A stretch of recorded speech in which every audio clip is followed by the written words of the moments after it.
पितरों के देवता कौन थे? बेटा पितरों के देवता जो व्यक्ति मरते हैं वो हमारे पितृ हो जाते हैं, हाँ, पितृदेव जिनको बोलते हैं। तो पितरों के देवता उष्पम हैं। उष्पम जो हैं वो ब्रह्मा के पुत्र हैं। ब्रह्मा ने उष्पम भगवान को बनाया है इसीलिए कि जितने व्यक्ति मरते हैं वो पितृदेव बन जाते हैं।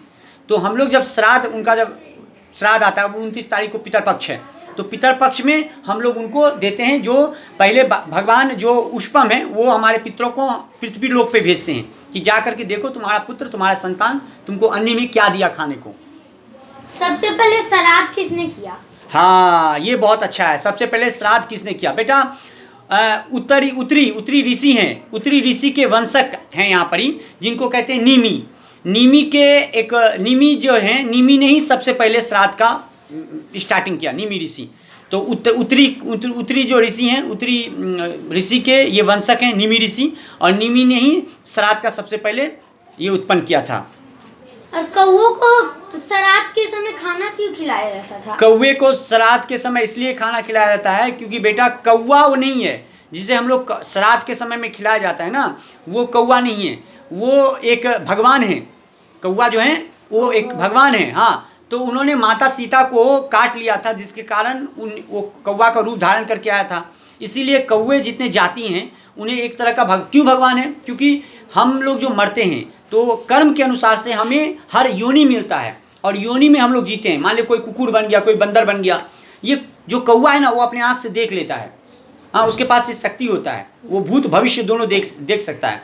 इसलिए कौवे को खिलाते हैं कि कौवा साक्षी रहे कि मैंने अपने पिता के लिए ये अन्न दान किया है। अब आप जो भी योनि में हैं आप उनको जाके इन्फॉर्म कर दीजिए कि आपके जो पूर्वज हैं, आपके जो वंशक हैं वो जिंदा हैं और आपको खिला रहे हैं। इससे और एक लाभ होता है, हमारे पितर खुश होते हैं। देखोगे किसी किसी घर में जवान बेटा मर जाता है, ठीक है ना, तो पुत्र की तो क्यों मरता है जानते हो? क्योंकि हम लोग जब अपने पितरों को पूजा करना छोड़ देते हैं तो हमारे घर में हमारे संतान सब मृत्यु होना, ये हमारे संतान का रक्षा पितर करते हैं। ऐसा क्यों राम ही भगवान श्राद्ध किए?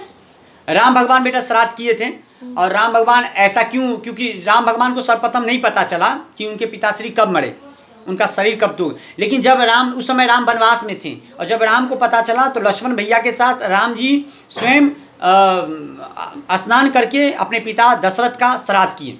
हाँ, और ये उनसे पहले ऋषि सब करते हुए आए, लेकिन उन्हें राम भगवान को सब पता था कि कैसे श्राद्ध किया जाता है, तो श्राद्ध किए। जयंत कौन था? हाँ, जयंत कौन था? ये बहुत अच्छा प्रश्न है बेटा आपको। ये इंद्र के पुत्र थे जयंत, इंद्र के पुत्र। माता सीता को उनको शक हुआ कि ये माता सीता हैं, जनक जननी माता सीता हैं, ये लक्ष्मी हैं। उन्हें शक हुआ राम भगवान पर, तो जनक जननी माता सीता को पाँव में अंगूठा में काट लिए, वहाँ से रक्त बहा। राम भगवान ने कुश को मंत्रा करके उसके पीछे छोड़ दिए। वो भाग के राम भगवान प्यासा है, जब तक वो आए तब तक उनका आँख में वो उनका मृत्यु नहीं हुआ, उससे भगवान राम जी उन्हें माफ़ कर दिए।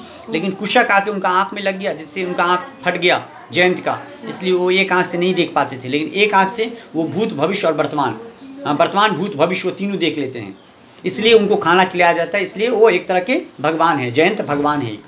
तो आपका प्रश्न खत्म हुआ। तो आप भी पितर पक्ष कीजिएगा। आपके पिताजी जब शरीर त्यागे, ठीक है, अर्थात मैं जब शरीर त्यागूं, तो बेटा हर साल मुझे आप क्या करिएगा, पहले तो अच्छा से श्राद्ध कीजिएगा मेरे को, हमको, समझे? अच्छा से श्राद्ध कीजिएगा हमारा, और श्राद्ध करने के उपरांत आप क्या करिएगा, ब्राह्मणों को अच्छा से खाना वाना खिलाइएगा। हाँ, उनको अच्छा से दान दीजिएगा, क्योंकि दान नहीं घटता है कभी। जब आप दान देते हो किसी को, तुलसीदास बहुत अच्छा बोलते हैं, तुलसी पंछी के पिए घटे ना सरिता नीर, आ दान दिए धन ना घटे जो सहाय रघुबीर। हाँ, तो दान देने से कभी धन नहीं घटता है। तो ब्राह्मणों को दान जरूर दीजिए, क्योंकि ब्राह्मण को जितना आप दान देंगे ना, ब्राह्मण से कभी आर्ग्यूमेंट मत कीजिएगा, अरे पंडित जी इतना पैसा है, इतना ये करता है। इसलिए क्या होता है ना, आजकल जो ब्राह्मण लोग हैं पूजा पाठ करना क्यों छोड़ दिए? क्योंकि उनको उतना पैसा नहीं मिलता है उनसे। तो इसलिए कोई ड्राइवर बन गए, कोई दारू पीते हैं, ब्राह्मण होते हुए मांस मछली खाते हैं।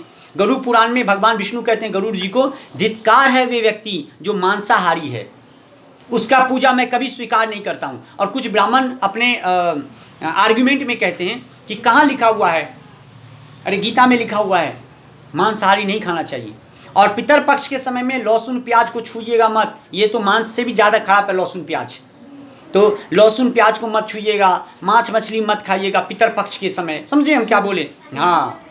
और पापा का जब पितरपक्ष हो तो पापा का जब कर्म करने जाएंगे तो जनेऊ परिवर्तन करके शुद्ध होकर पापा को ये करिएगा, ठीक है ना? हाँ, पूरे आचरण से कीजिएगा तो आपके जो दादाजी हैं हाँ वो खुश होंगे, ठीक है ना? हाँ, तो हमेशा ऐसे रखिएगा। जय श्री कृष्णा, राधे राधे। राधे राधे।